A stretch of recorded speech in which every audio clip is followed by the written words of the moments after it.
Welcome back, everyone. My name is Jessie, and you're watching Pucks Over Plates, the show where I take you all around the NHL and the MLB. We have so much to talk about today. We have records being broken, winning streaks getting snapped, playoff clinches being made, and so much more. And did I mention that we have a very special guest today on this episode? Stay tuned because she has all the hottest takes and passionate rants coming your way. Now, let's lace up our skates and hit the ice. How about this?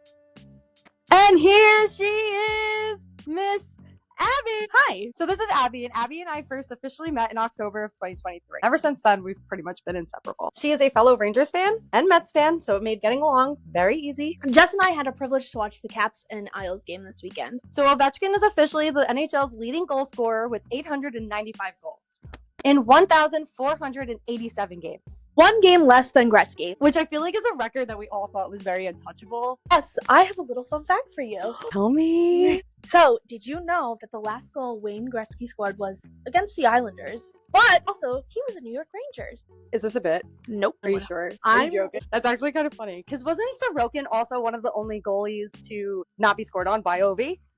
Yep. Not anymore. None He more. just became a trivia question, y'all. Something during that game that I found absolutely hilarious was after OVI did score his goal, they had a whole ceremony in the middle of the game. They paused the game. They paused the game during second period, and I was kind of like, what? Why? Like, I was really confused. Now, I did expect the ceremony to be done. Obviously, this is history that we're watching. But you expect it. In the middle of the game? Yeah, you expect it at the end of the game. Not in the middle. Yeah. But what was even kind of funnier, not only the historic ceremony in the middle of the game. Actually, the Capitals fell to the Islanders and lost 4-1. Yeah, so that felt like a game where you made the most perfect cake and then you just dropped it on the floor. Because that was the only goal that was scored that entire game. I also had a friend who was at the game who just so happened to get footage of the actual goal, what it was like being in the arena, so I am going to insert that here. Speaking of dropping things, as for mentioning your cake, the Penguins actually dropped from the playoff contention. Poor Sidney Crosby. After a 3-1 loss to Chicago, the Penguins officially were eliminated from playoffs. But hey, the Penguins aren't officially the only ones who have officially been eliminated. They get to join the Flyers and the Bruins. Speaking of the Bruins, they finally won a game. No way! They finally won a game, guys. They snapped their 10-game losing streak. Finally. 10 games? I really did not know that. It was 10 games. It was 10 games long, yes. They lost 10 in a row. Well, the Bruins dominated the Hurricanes in a 5-1 victory. Pasta led the charge with a hat trick and 2 assists. He's everyone's favorite for a reason, though. I mean, speaking of streaks, the Blues have actually a 12-game winning streak going on right now, which is kind of crazy. However, all things good come to an end because the streak ended on April 5th when the Blues faced the Colorado Avalanches, and despite their effort, they lost 5-4. It's a tight game, too. Games like that, I love watching.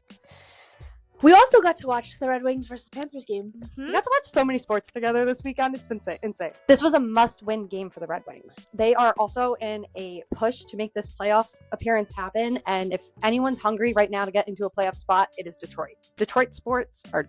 They are hungry. They're hungry. You had goals from Alex DeBrincat and JT Compher, with Cam Talbot in net, who had 32 saves that night. Wow. The Canadians are actually trying to get into that wild card spot, too. Yes. With a 2-1 victory over the Preds, Jacob Dobes was able to make 36 saves. While some teams, some of our favorites, are struggling to make playoffs, we have other teams that are already clinching. You have the Washington Capitals, who were the first team to do it, the Los Angeles Kings, and the Toronto Maple Leafs.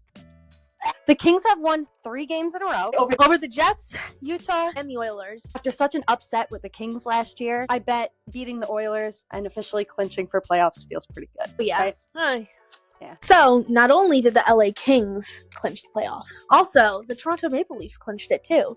So with their latest victory, they've been on a 4-game win streak, and they just won 5-0 in a shutout against the Columbus Blue Jackets, who are also in that tight wild card race right now in the East. Oh, don't remind me. It's tough out here in the East. Offense was solid, defense was solid, and it was a brick wall in between the pipes. Getting a shutout is probably gonna always be the best feeling for goalies, I feel like. Everything is looking good for Toronto. They just need to get past that first round. Yes, they did it once. They did it once. And you're talking about Matthews, Nylander, They're going to Tavares. feed off of that playoff energy. Oh yeah, they have to. They have to. And my fellow Ranger fans. Oh lordy, here we go. We're brutal. going through the ringer, Jess. We're Yes. going through the ringer. We really are. Well, Abby informed me that there was only 7 games left for us to be able to clinch, and we're 6 points out of a spot. All I have to say is, man, you are doing wonders, and you just need to. Worth every penny. I'm sorry about our defense. I'm very sorry. And I feel like defense has always been a Rangers issue for decades at this point, but we've always been so lucky and spoiled with good goaltending. Every time Jess and I are together, they play against the Devils. And every time they play against the Devils and we're together, They lose. Horribly. It's actually been a shutout both times we've been the together. last 2 times have been a shutout. The one time when we went to the game, it wasn't. It wasn't, no. Yeah. Welcome to the Citi Field Smackdown. Mets fans, batter up because we just swept the Blue Jays. Tyler Meagle pitched like he was running on just espresso and revenge. Kevin Gausman started for Toronto, but probably wish he hadn't. Pete Alonso swung the bat like he was sending the ball into 2026. With that polar bear energy. Game 2 rolls around, and plot twist, it looks like the Blue Jays are going to win this one. Until the Mets just activated their chaos mode. The Blue Jays were leading that game for most of it, probably feeling themselves in the process of it all. Mm-hmm. And then everyone's arch nemesis, Jesse Winker, stepped up to the plate. Winker hit a 2-1 triple. Like as if you thought that he had money on this game. In the 9th, Lindor was playing chess while everyone else was playing checkers. Alexa, play My Girl by The Temptations. Hits a sac fly, walk-off style, cue the fireworks, and boom. Mets 3, Jays 2. 3, right? Game 3. Game 3, the bullpen said, "You ain't scoring." David Peterson started strong until he had to exit with what was described as nausea. In translation, it made him physically ill if he gave up a run. Right? That's at least what we're telling ourselves to feel better about the situation. Yep. Obviously, he has came out and he has talked about it all. The Mets bullpen came in and said, "Avengers, assemble." Offensively, the Mets scored 2 runs that were works of art. Pete Alonso again with the RBI. My guy, Brennan Nimmo, with a sac fly that was so elegant, he might as well just do ballet.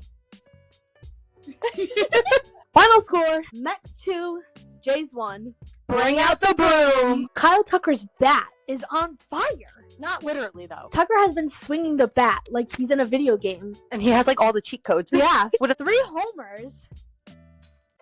And 8 RBIs. It's literally no surprise there that he's clinched the NL Player of the Week. Speaking of Players of the Week, Alex Bregman joins the party. Boop, boop. He was the AL Player of the Week. He seems like the kind of guy that would not sleep and would only practice. Practice, practice, practice. Practice makes perfect. Vlad Jr. ended up securing his bag.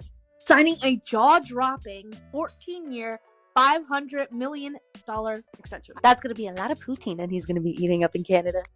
The Brewers brewed up a trade. Rodriguez ended up going to the Red Sox, while Prester ended up going to the Brewers. With the rotation thinner than a slice of Swiss cheese. The Brewers are really hoping to get this pitcher depth that they desperately need right now. The Yankees faced the Tigers, and let's just say they were not spreading the news that day. Andy Ibanez launched a 3-run homer. Casey Mize pitched a solid 6 innings, seeing the Tigers from a 6-2 victory. And that is everything that has been going on in the NHL and MLB. Thank you so much for coming on here. I had so much fun. I had so much fun too. We literally talked about everything and everything. Make sure you like, comment, and subscribe to Charge Sports Network. And I'll see you guys next week. Bye, guys. That's a wrap. That's a wrap. Cut it out.